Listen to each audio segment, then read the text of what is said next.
What's good to YouTube? It's Wilkie bringing you episode 15 to Black Myth Wukong.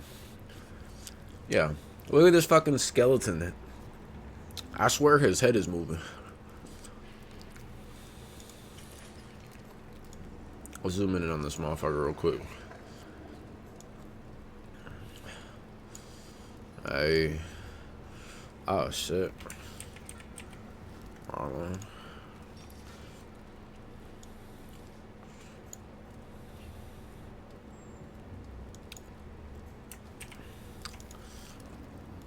Never mind, I guess I don't know how to fucking do that.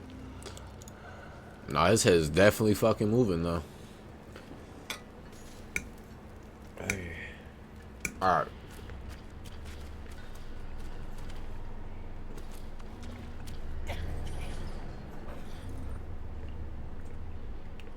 Yo, this place is huge.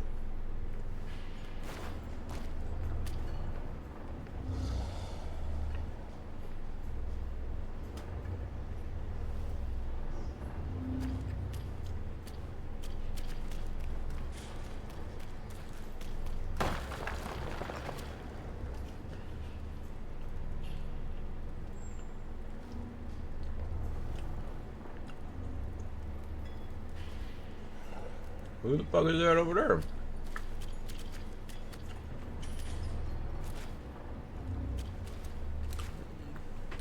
Alright. Last episode we farmed and leveled up. We leveled up from 44 to I think 51. Fought that dragon, beat that dragon, which I gotta read the patroller. Fuck, which one is it?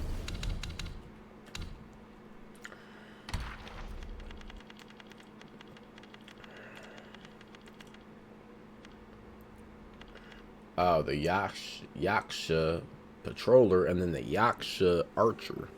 I gotta read those. We also upgraded our staffs last time. Got new abilities. And then, yeah, we fucking just woke up here.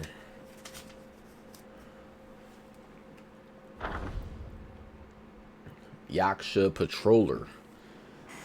In the mountains high above, a fiend blocks the way. With a hideous visage and a crooked blade in sway. As the wind howls wildly, souls seem to fade. For life's last salvation, be swift and do evade. The Yakshas who migrated from the west had a great fondness for meat. Fortunately, New Thunderclap Temple did not uphold a strict rule against eating meat, which delighted the Yakshas who sought refuge there. Oh wait, no, we already read this one. Cause this Yaksha patroller was those dudes in the winter feuds. They're a little bit harder. They're the stronger guys. Okay. But now we got to deal with a Yaksha archer. Excuse me. The bow's stark snap doth kindle fright. The arrow's tip doth chaos incite. Blind eyes traded for an enlightened heart. Fate's ear deaf to a beneficent start. In the past, the Yaksha king was betrayed by the celestial beings, leading to the massacre of the royal family and the downfall of the Yaksha kingdom. After the kingdom's collapse, the Yakshas were forced into exile. The ceremonial archers who once guarded the royal entourage clung to their former glory and refused to shed their ornate armor. Despite their exceptional archery skills, their slow shooting speed and lack of close combat prowess made their exile particularly harsh. Due to their inadequate strength, they resorted to ambushes from the shadows. The Abbats assigned them to the Pagoda Realm for rigorous training. They endured daily torment there, especially when the Mani wheel played its beguiling chants, driving everyone mad. During these times, the blade monks would seize the opportunity to behead the archers with their large blades, leaving the Yaksha archers desperate for a way to fight back. They sought guidance from various sources and frequently challenged the blade monks, only to be defeated repeatedly. One day, some blind monks came to oversee the Pagoda Realm. They had blinded themselves to pursue the path to ultimate bliss, yet their martial arts were incredibly refined. The Yaksha archers asked for their advice, and the monk replied, "Aim too carefully, and you will lose the initiative. Learn from me. Gouge out your eyes, and you will shoot from the heart, never missing your mark." With the only other option available to them being annihilation, the archers adopted this drastic measure, gouging out their eyes. After this, the blade monks rarely targeted them. When asked why, a blade monk replied, "Who would want to go up against a madman? It's safer to just find another opponent." Yeah, there's so many kings that we gotta fucking find. We didn't find one in the first realm. I don't know where these other ones are. But we got like 4 more.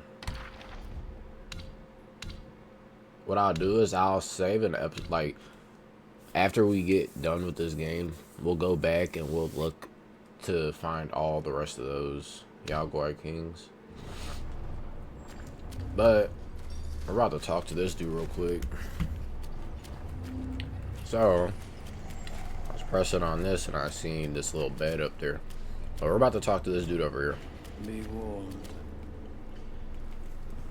One does not simply leave the cage that Yellowbrow toiled to build. And for those who tried, some went mad, and the rest dead. Y'all about to say the Horseman looked like he stabbed through. Don't laugh like that. Yo, the Horseman dead. Is that really him? Damn, they fucked this shit up.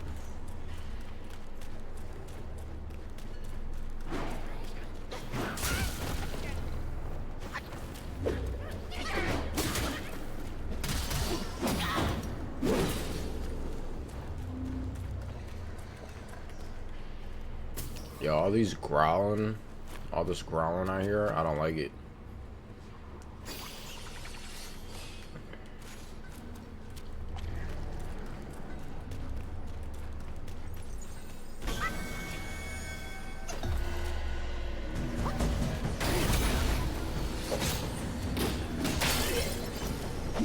I don't like these. What the fuck is that?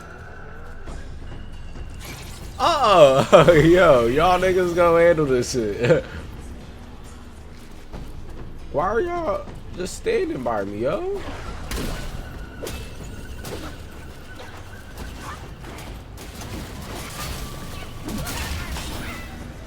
Yo, they took my fucking health down.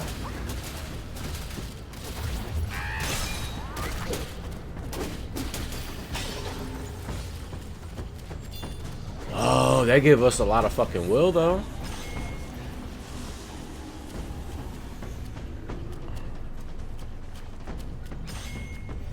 Yo, how do I get this shit reverted back?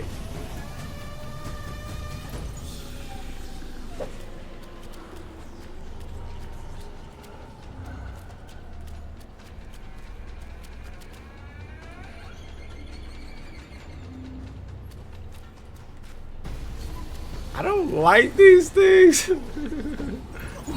Oh.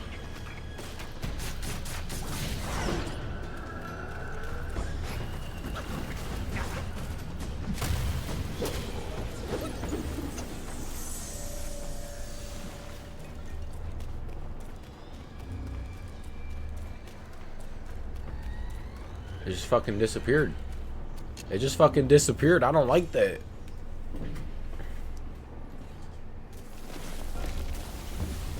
Why they do that?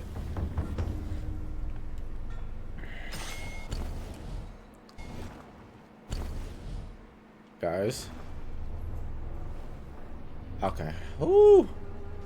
I thought there was about to be right there. Alright. The Lantern Warden.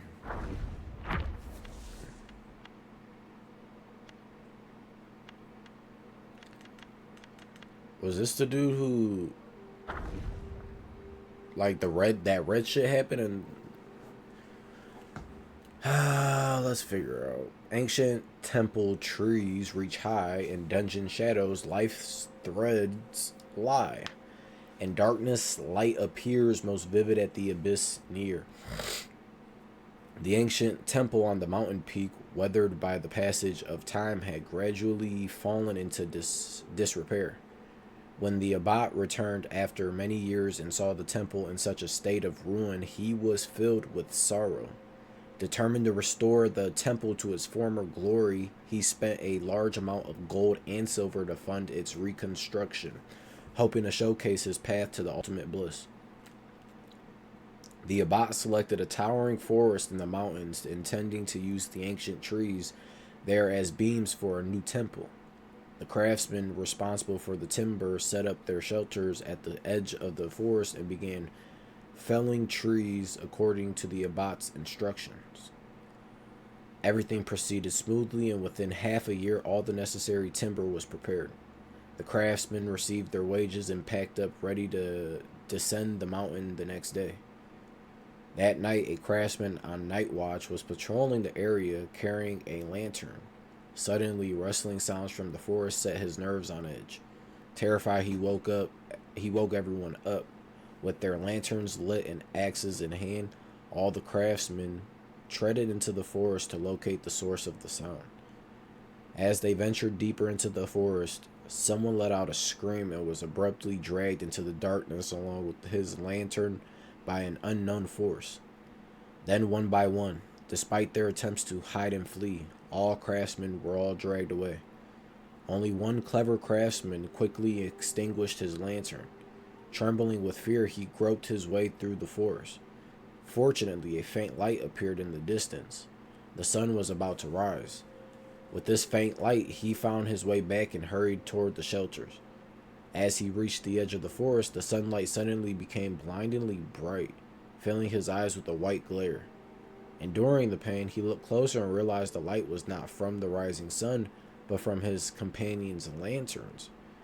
These lanterns were held up by vines that had replaced his companions' heads, propping up their corpses. Damn. A chubby boy with a pale face, dressed in a yellow robe, rode a tall four-legged beast whose head emitted strange sounds. Just as the craftsman was about to plead for mercy, he felt a chill on his back. Then he felt himself being lifted higher and higher until he was level with the lanterns. The chubby child patted the beast's head. The sound ceased, the lanterns went out, and the night returned to its eerie stillness. The chubby boy laughed and said, "Good materials should be used to their fullest." Are you crazy bastard?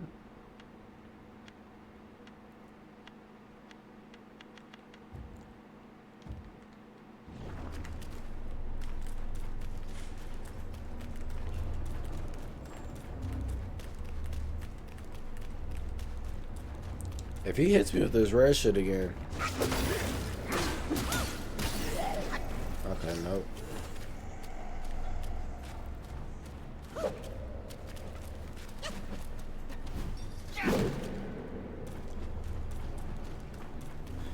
Yeah, I'm not liking this place.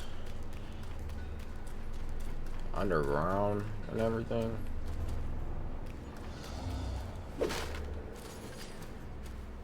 Hey, it's dark over here.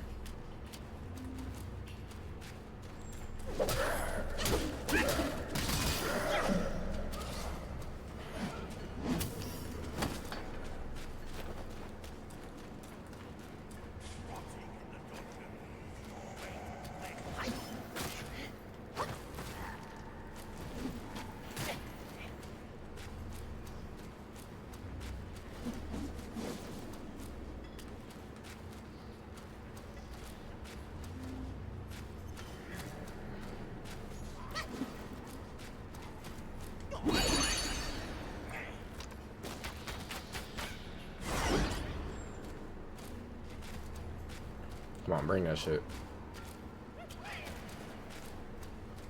Hey, how you standing up there?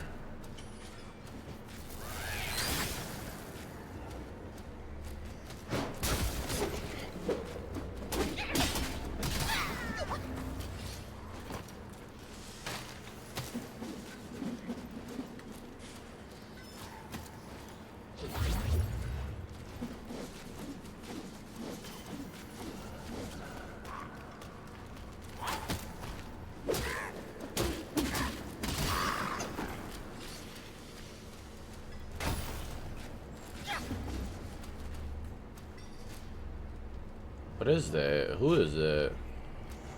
Like, I hear growling everywhere, and I don't like it. This place making me... I don't like this. Oh, shit. It's one of them light things, ain't it?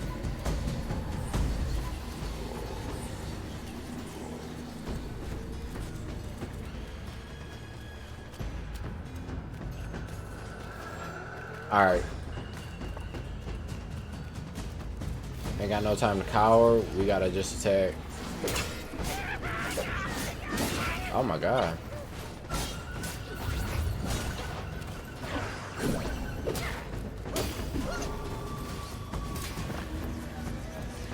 That's gotta be the one that keeps fucking getting us with this red shit.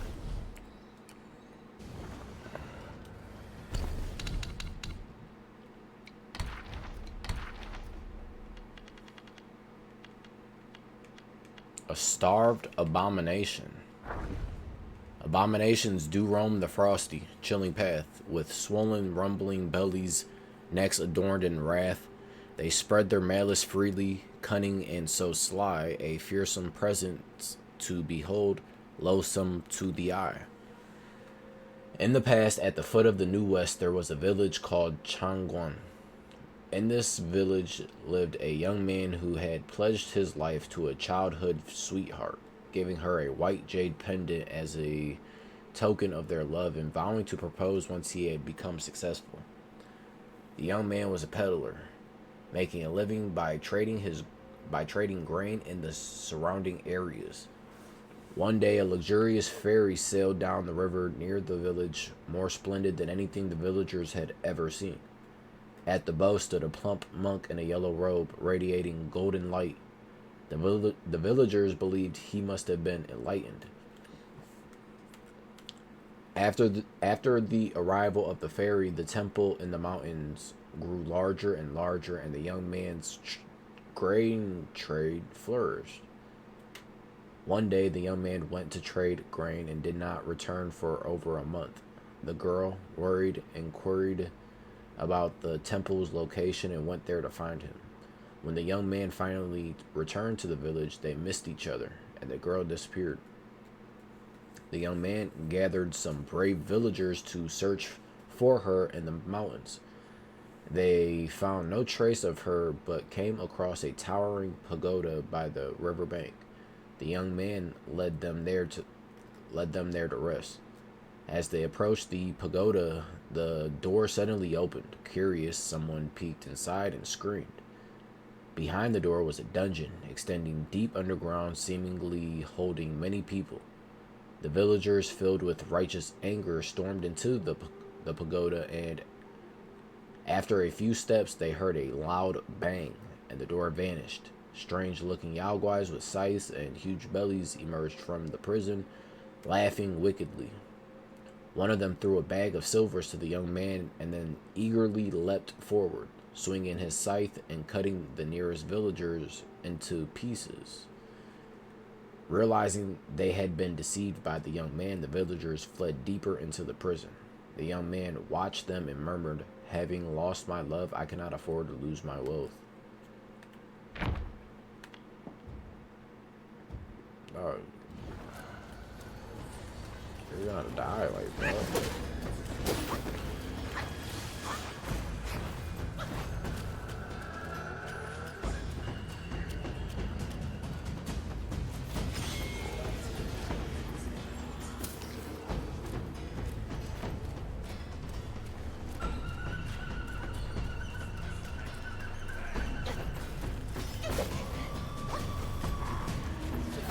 Yo. I think they're so much stronger when I'm in this fucking mode, yo.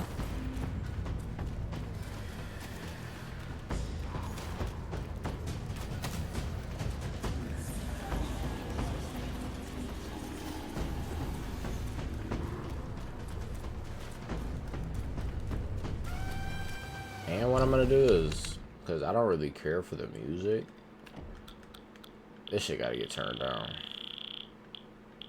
We'll take it 15.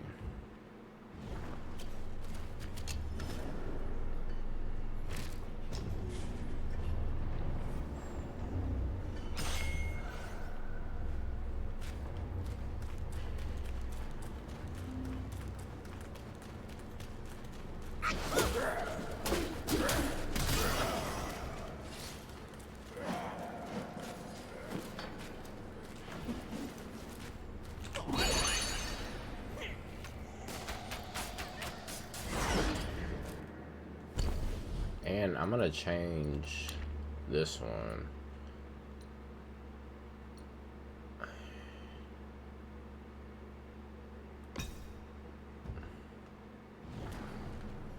Oh, yo, we also got a... I just forgot, we got a fucking spark. Let's see what we can do with this.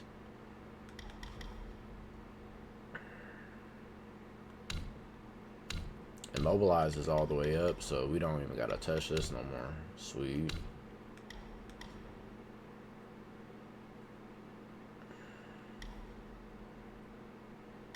We're gonna do this one.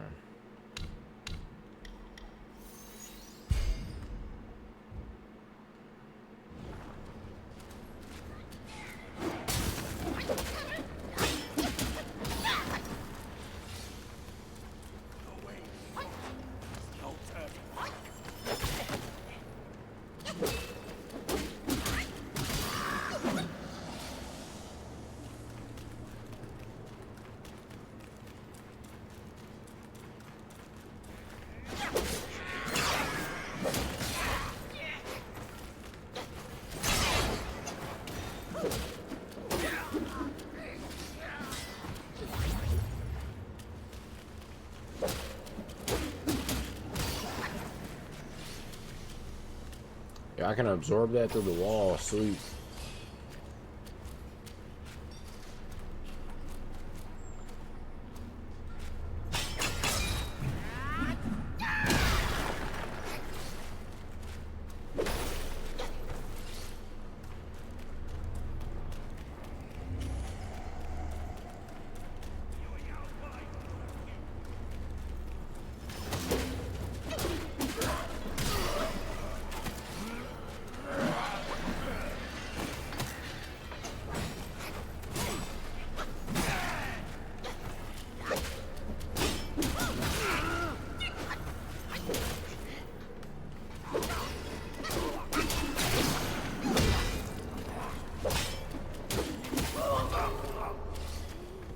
That's a new one.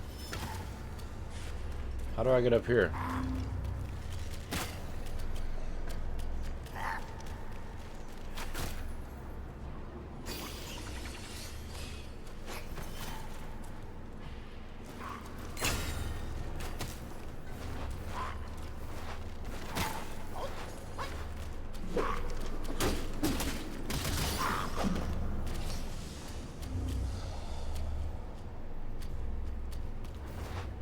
Yo, why aren't these fucking tall ass little thingies over here? I pray they don't just pop up on me.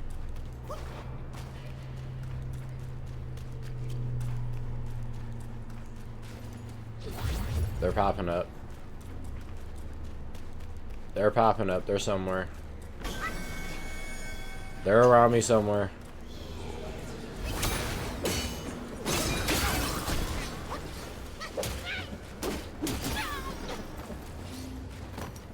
Yep, there they are. Them googly-eyed fucks. Oh, stay the fuck away from me.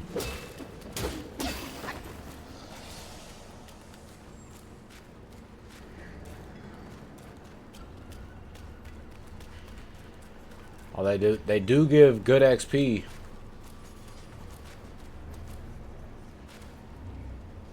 They do give good XP.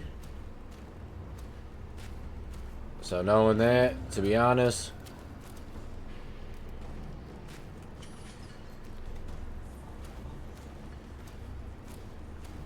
all right.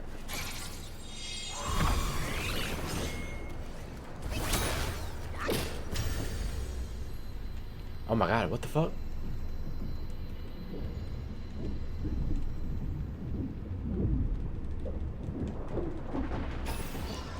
They give good XP, yo. Like it's the XP's nice. They're just kind of harder to take down.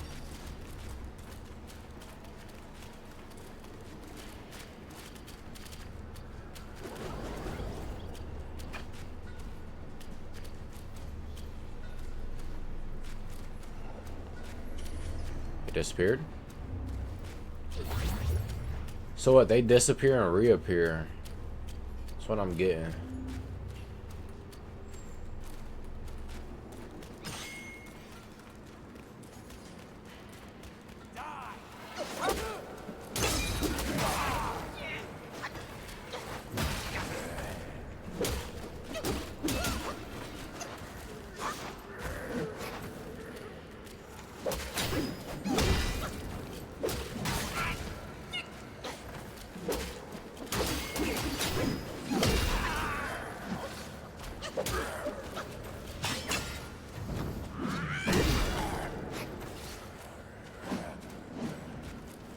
See what we get in this chest.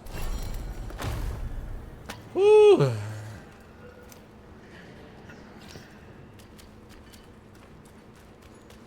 So we know that whenever they pop up, we're gonna fucking feel it.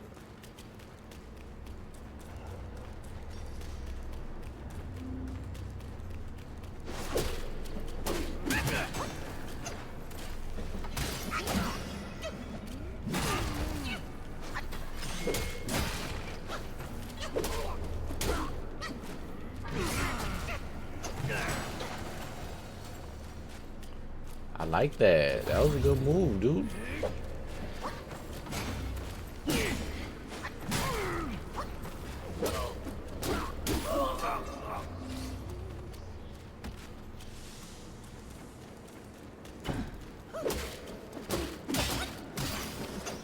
Is this gonna be a free spark? Fine China T-Bull. It's a Curios. So the one we had slightly increases will gained from defeating enemies, and then this one increases stamina recovery. And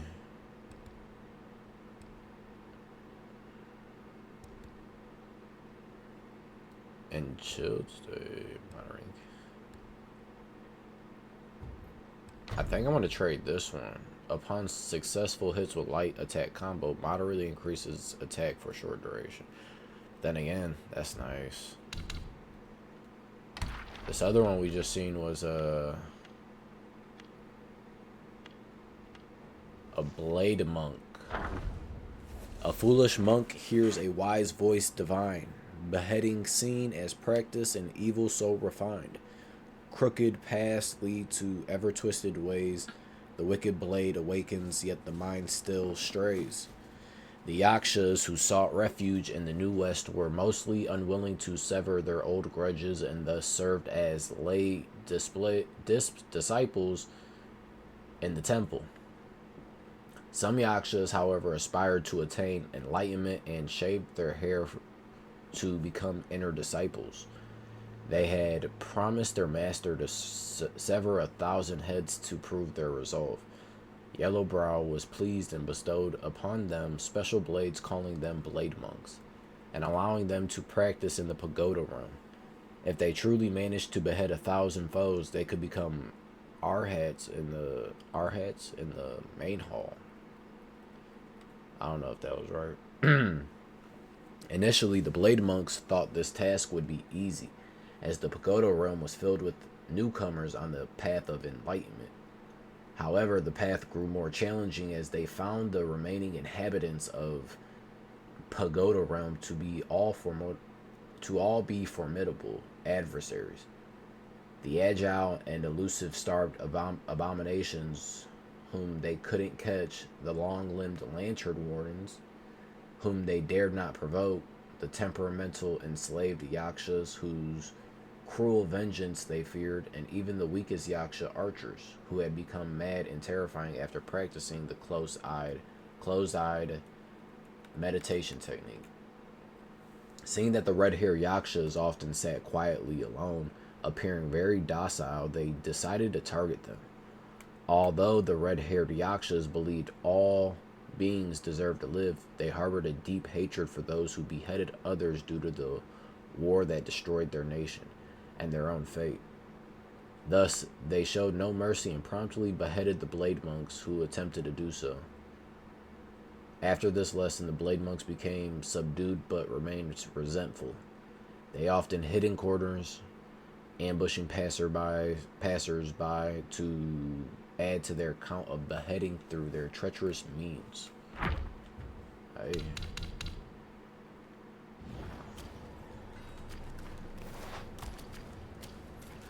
Alright. Up these stairs we go. Hey, what the fuck is that?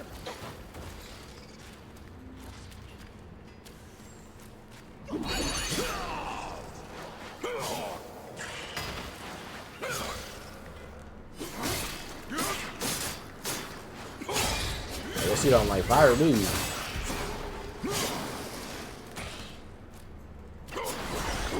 That's a new one.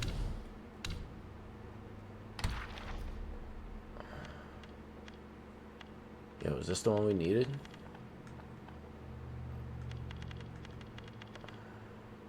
It's the one we needed. Sweet. It's a fungaling. A mountain rains kiss the ground. Youthful green is all around, and her virtues quiet display. Even guais in the woods repay.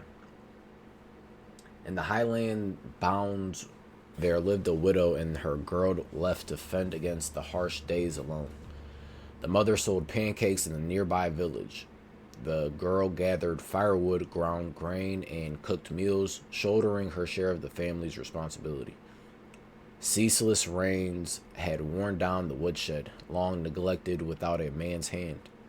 The beams rotted and the roof caved in. One day, the girl found atop the ruins a gleaming mushroom, vibrant and capped like a bowl, dew dancing on its surface, a spark of life too precious to pluck. She sheltered it with straw, letting it thrive in peace. Laden with tasks, the girl had no time to play with the other children. All her secrets and dreams she whispered to the mushroom as if it were a dear friend. The toils of life led the widow into illness, urgently needing money for medicine. After discussing it, the widow and her daughter decided to sell their house. A wealthy neighbor who had once been close to the widow's late husband expressed interest in buying the house. However, this neighbor was very stingy and tried to exploit the widow's illness to lower the price. They spread various rumors to scare away other potential buyers, bullying the helpless widow and her daughter. Worried and anxious, the girl often hid in the woodshed to cry. The mushroom witnessed all her grievances. The next day, something strange happened at the neighbor's house. Overnight, mushrooms had sprouted all over their property. When the neighbors ordered their servants to clear them away, they discovered a large, eerie mushroom about a foot tall, neither green nor yellow, growing on the main beam. When they tried to cut down the mushroom with long-handled sickles, it suddenly rose into the air, opened its cap like a fishing net, and floated above them. It shook itself and then fell onto the man of the house, crushing him to death. The air was filled with countless spores the creature released, knocking everyone to the ground.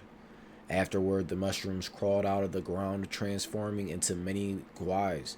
They helped the widow and her daughter pack their belongings and leave the village, disappearing into the mountains. Gosh, damn. Awesome thing is we found it, but horrible thing is we fucking found it. Had to hear that fucking bullshit ass story. What the fuck? They got out of there though. Like, what happened to them?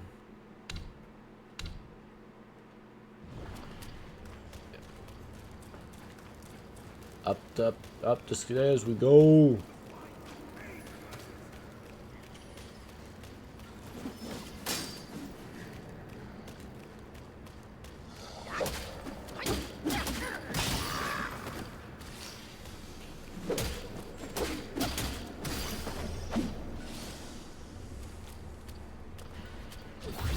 One's up here.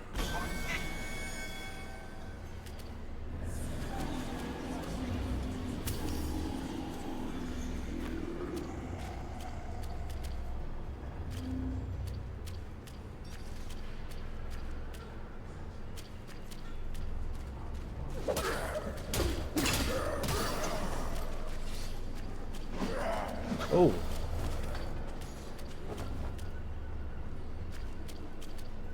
It's down there. There may be one over here. Kind of scared.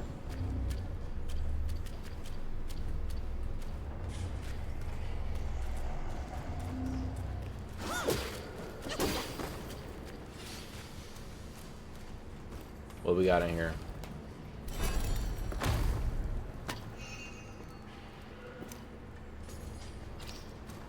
Cold iron leaves.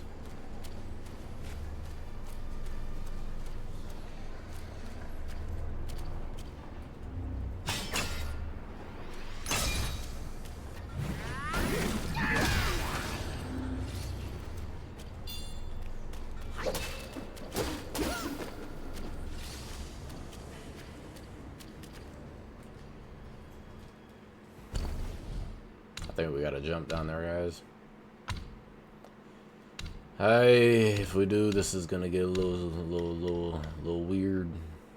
I want to get this pluck of many up, cause down here at appropriate times, duplicates can use immobilize, ring of fire, and rock solid. What's ring of fire?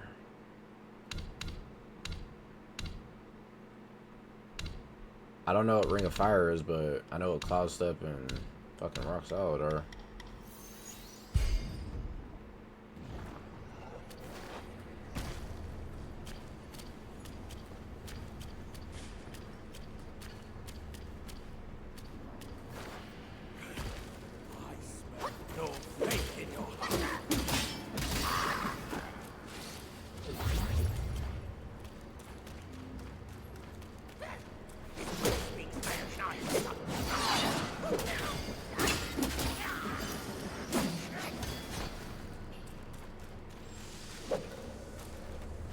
We're definitely gonna get a power soon.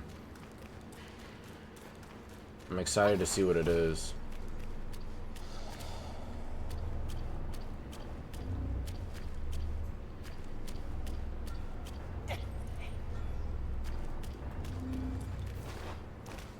Yeah, so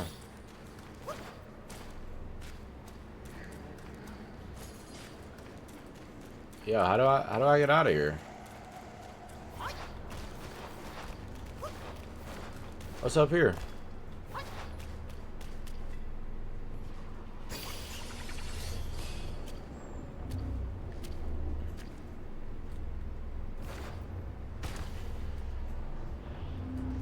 That's not an enemy.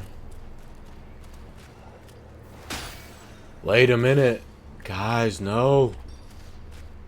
No, this isn't good.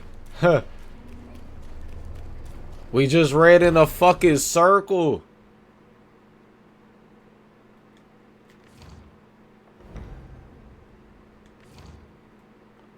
There's a up and a... There's a up and a bottom.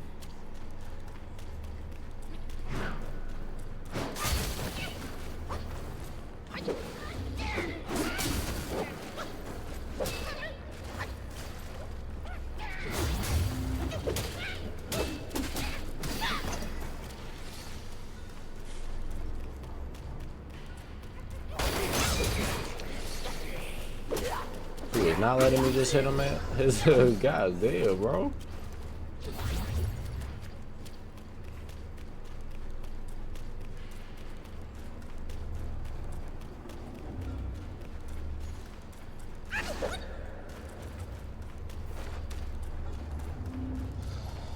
There's got to be something that I'm not doing here.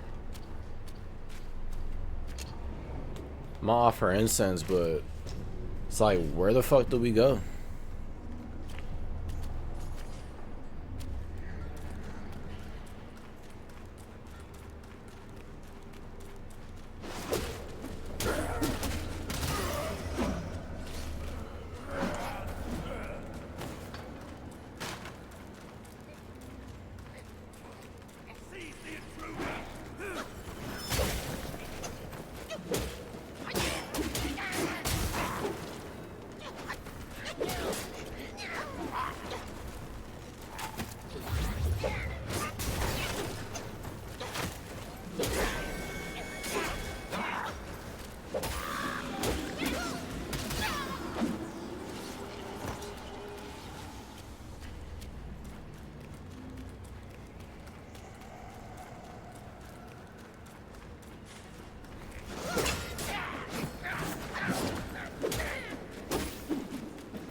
I know he gonna disappear after a bit, but shit, when does he disappear?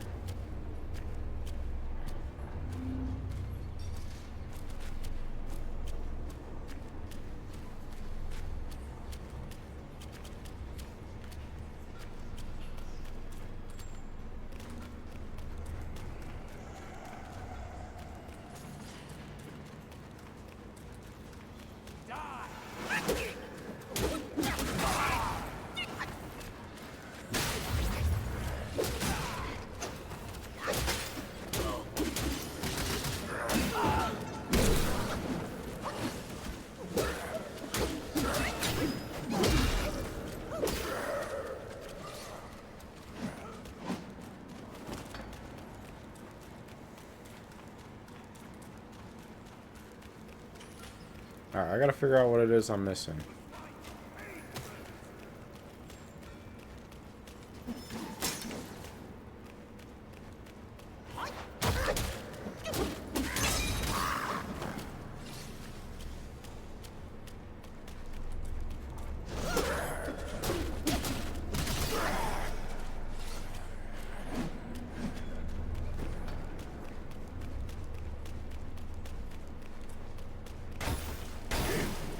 Woo.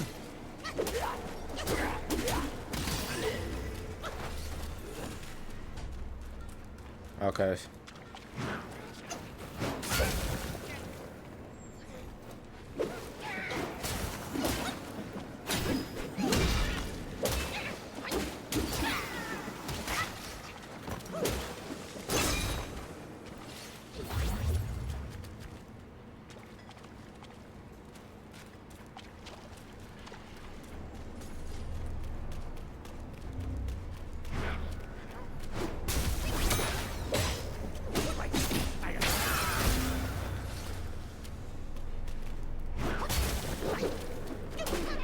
I don't like these things.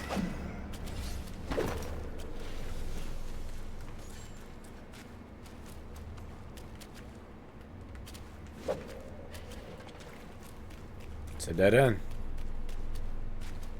Yo, I gotta run across that shit. But first, oh wait, I can't even get in here. Alright, across this thing we go.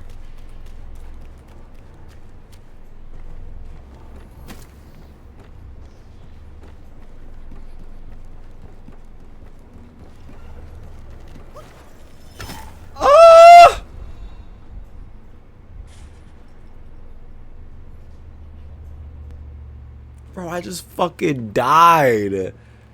Oh, that's just so stupid. Ah, now we gotta fight all these little things again. Alright.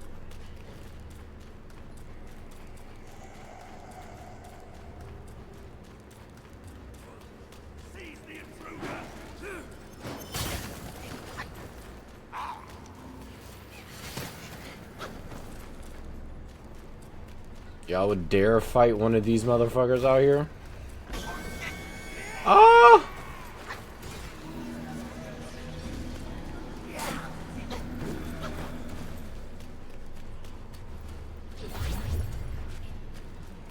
Alright, I'm gonna have to handle these motherfuckers over here.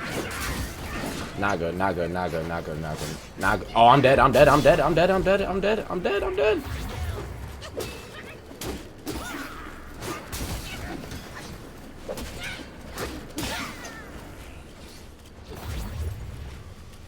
Bring that shit.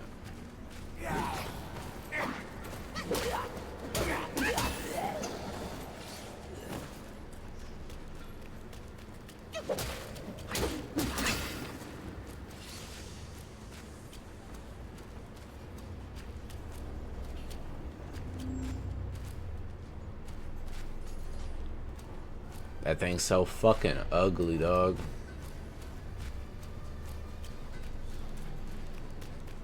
Alright.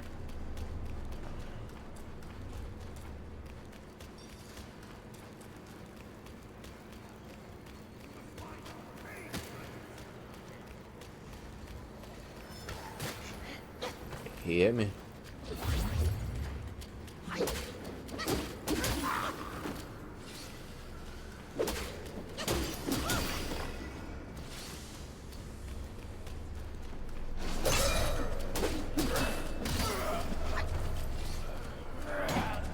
Oh shit.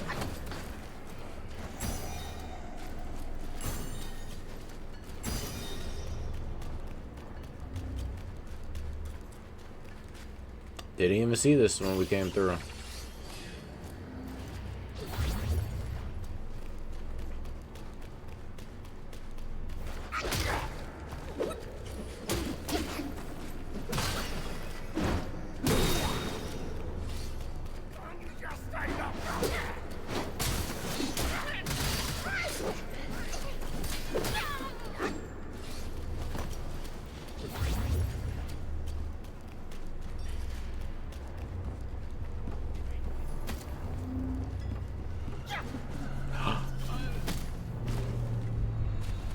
Oh my god. Yo. We just fell.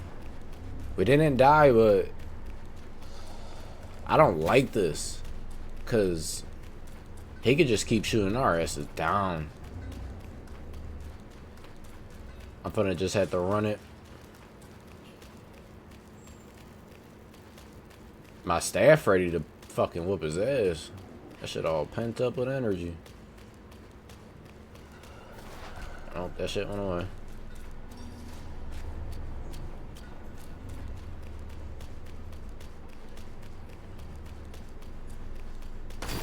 And they got range too.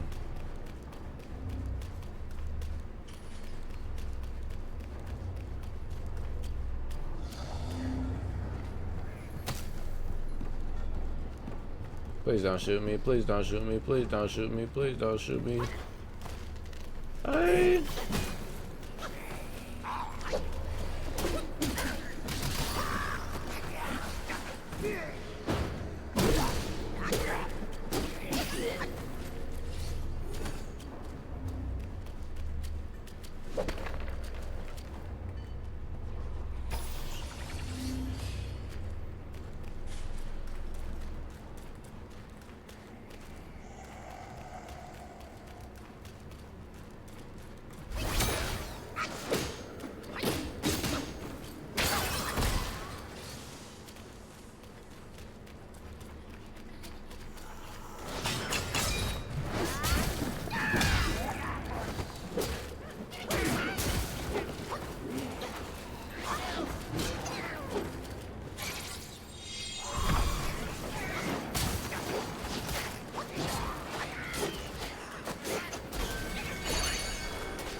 It's a new guy.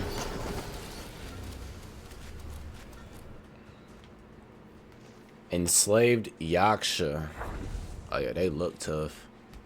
Oh, true kindness, how pure and bright, yet karma binds in debts of blight. With halberd in hand, I fear their gaze. From humble roots, my sorrow stays. Oh, excuse me. In the northwest borderlands of the kingdom of Yuto, there was a small village where an elderly couple had been childless for many years. One day, the old man went into the mountains to chop wood and discovered a young child under an ancient tree. The child's skin was dark and his appearance frightening, quite different from the village children. Seeing his frail limbs and body covered in scars, the old man assumed he was a refugee and brought him home. The old woman also found the child unusual and initially wanted to send him away. However, after washing, dressing, and feeding him, she couldn't help but feel some affection for him. After some discussion, the couple decided to keep him. At first, the couple treated the child very well, but within half a year, due to his strange appearance, the villagers began to gossip and called him ugly slave. Damn. The old couple, feeling ashamed, also started to treat him less kindly and even called him the same way as the villagers did. Within 2 years, his skin turned a dark green and the couple made him wear thick clothes to cover his entire body, forbidding him to take them off even in the scorching heat. Damn, they're low-key dickheads. 3 years later, the ugly slave grew more robust and horns began to sprout from his head. The old man, increasingly fearful, confined him to the woodshed. Whenever he was angry, he would enter and whip the child, sometimes even using a hatchet to cut off his horns, leaving him covered in the blood. The old woman, disgusted by the sight, blamed everything on the child. She would beat him when upset and even burn him with fire when she felt ashamed. The ugly slave endured this torment in the woodshed for another 5 years. One day, a group of wandering Yakshas passed by and heard curses in the Yaksha tongue coming from the woodshed. They broke in and found their tormented kin. They gave the ugly slave a long halberd, and in his fury, he stormed into the house and repaid the old couple for what they had done to him.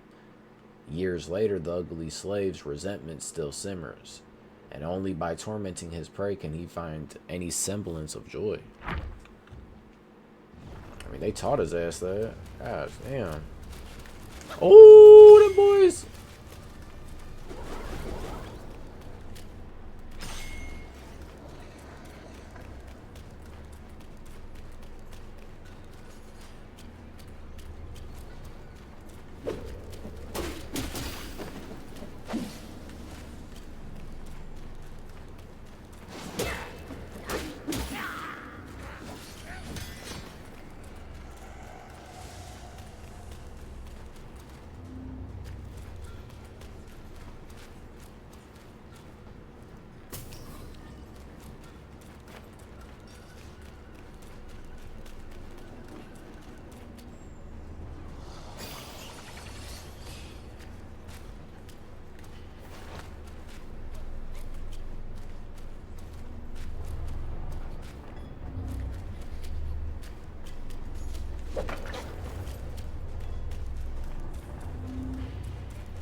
Woo. This be giving me like an eerie feeling.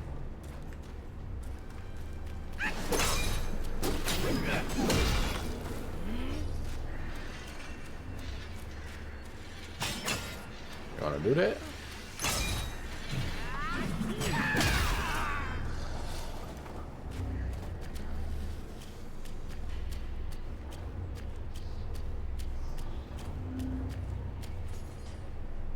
I know y'all see this big motherfucker right here.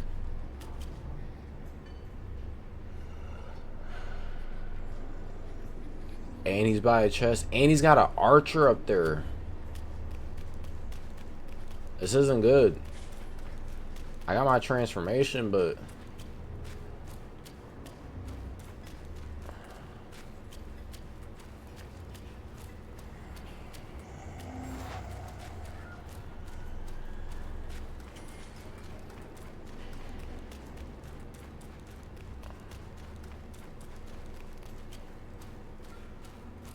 Wait, I ran through here.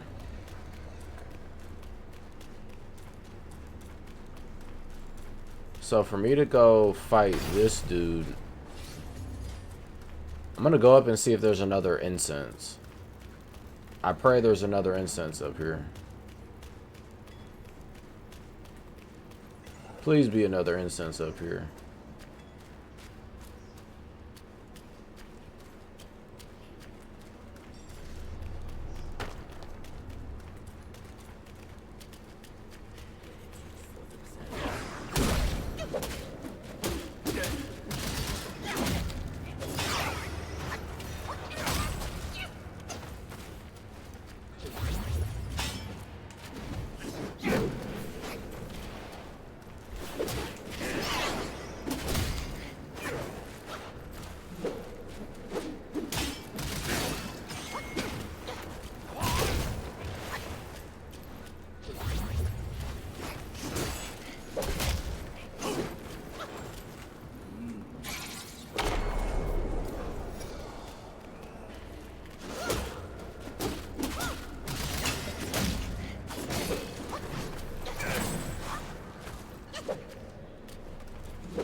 I need there to be a thingy right here, yo.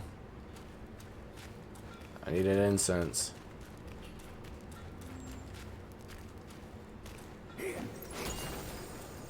Not good.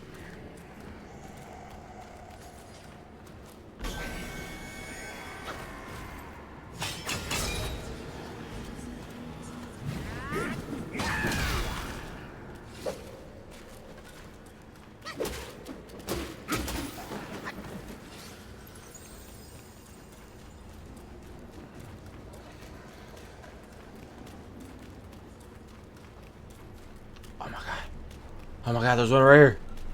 Ooh! Fucking sweet. This is what I needed.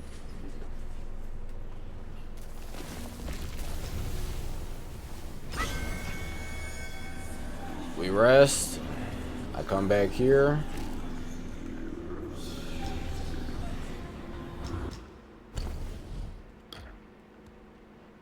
We have enough to upgrade this, which I'm gonna do it. I'm doing it. Oh.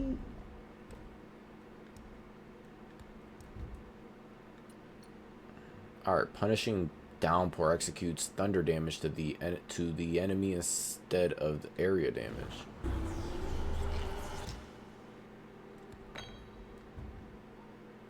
Wait, there should be a way I can upgrade this.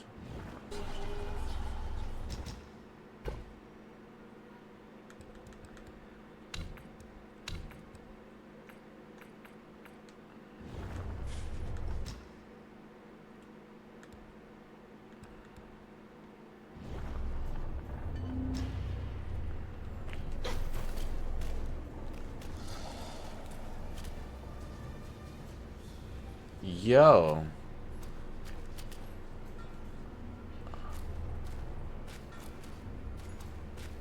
Bitch, what the fuck is that? Dog, what is that?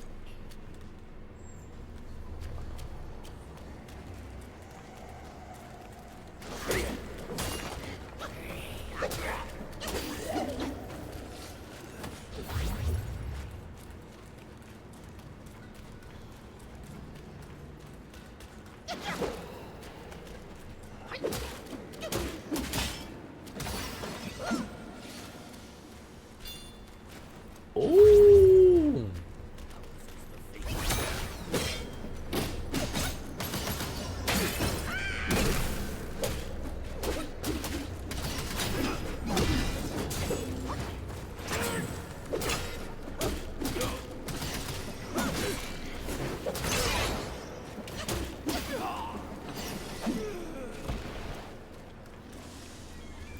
We probably fight his ass a few times, get leveled up.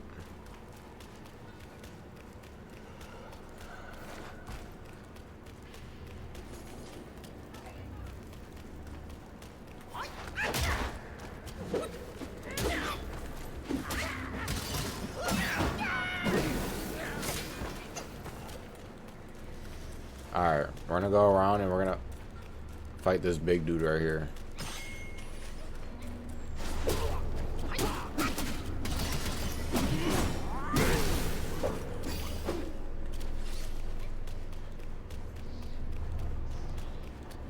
Alright, cause he's big. I'm gonna heal up.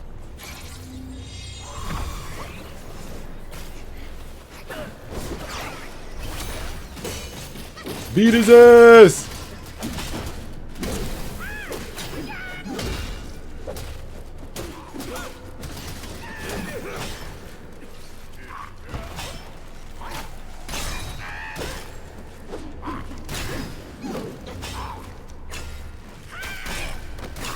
They got him. They got him.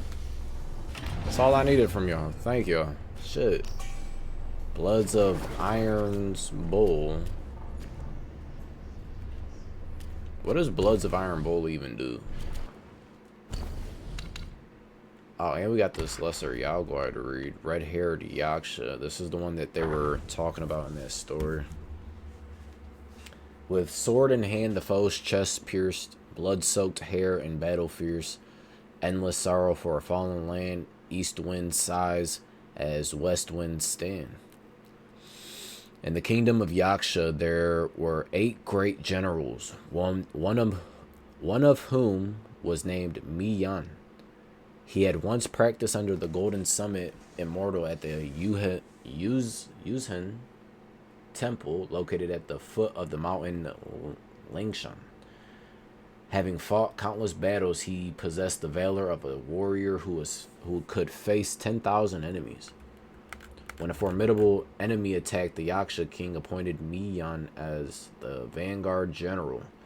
Mi Yan set up a large camp at the border and addressed his soldiers.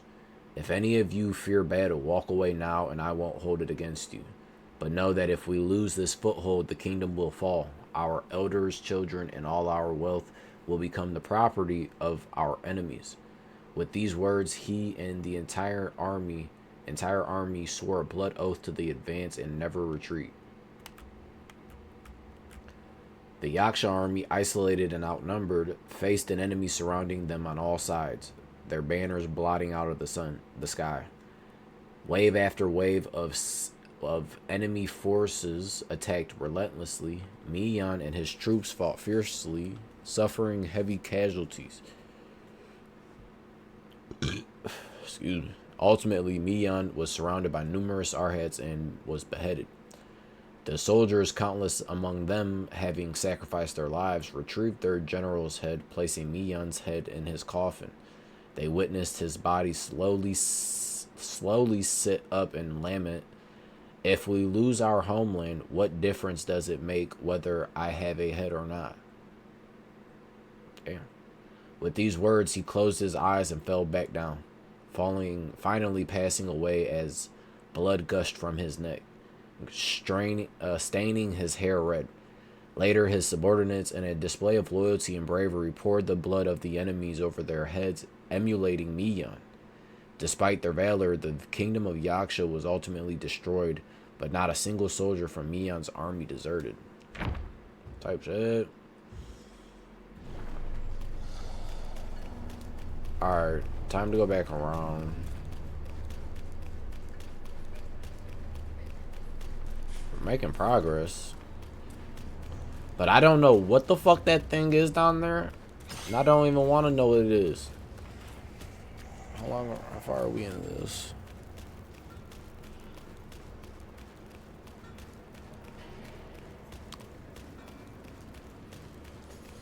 Alright, so what I'll do, here's what I'll do. We're going to go over here. We're going to rest. We're going to push up on the side.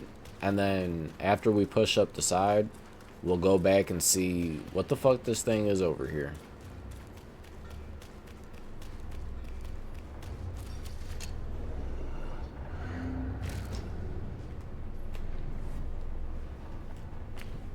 Please don't pop up. Please don't pop up. Please don't pop up. Please don't pop up. Please don't pop up. Please don't pop up.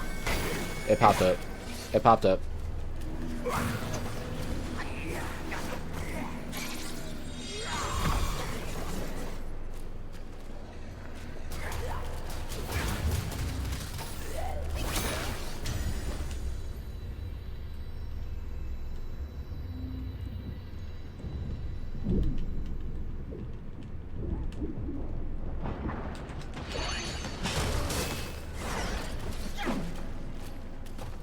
type shit.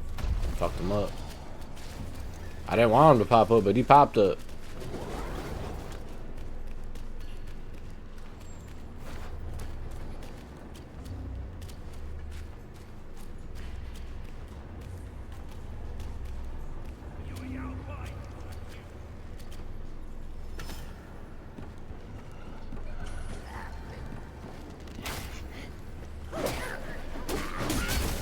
Oh! That bitch just killed me!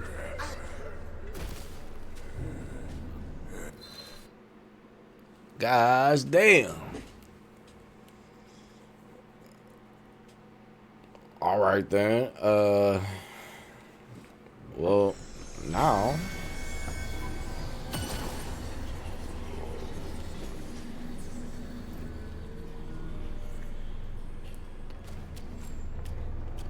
See, we're almost at the top. But, you know what? Fuck it. We're gonna try this shit.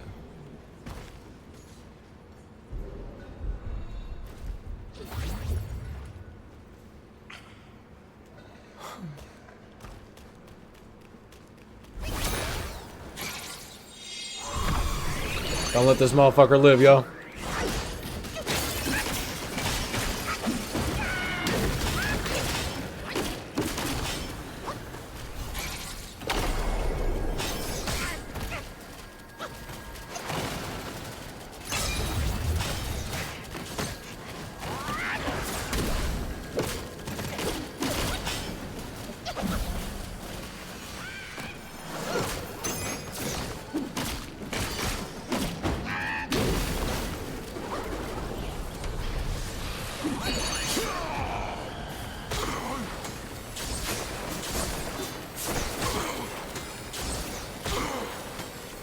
Not good, not good, not good, not good. No, oh my god, not good, not good at all, not good at all.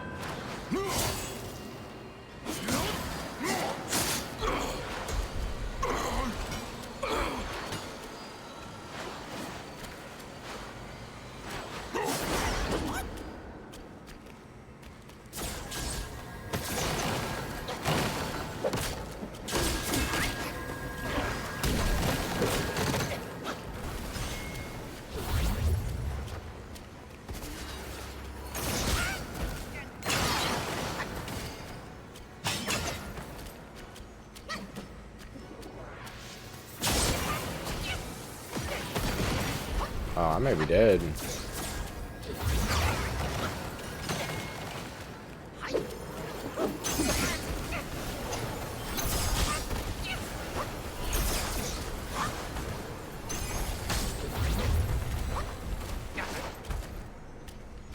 Can you hit me behind this?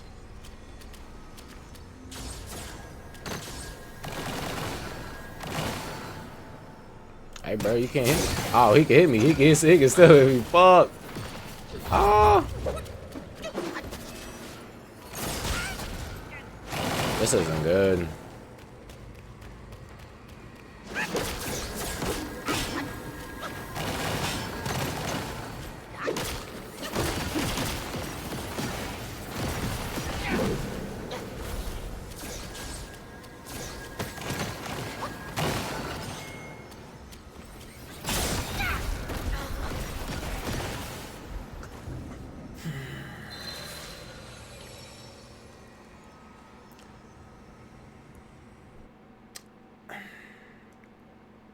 I mean, we took him halfway down. So, he's not that strong. He just whooped my ass. That's it. But, we're going to end it there. We're going to end it there. So, I hope y'all enjoyed. If you did, make sure you hit that like button. You hit the subscribe button. And you hit the notifications bell so you know when I'm posting. Oh, and he's a Yaoguai chief. That's why he's not that strong. Okay. He still whooped my ass, but that's alright. We'll get him next time. We'll just level up and then fight his ass. But leave a comment down below how y'all are enjoying the series. What you would want to see different.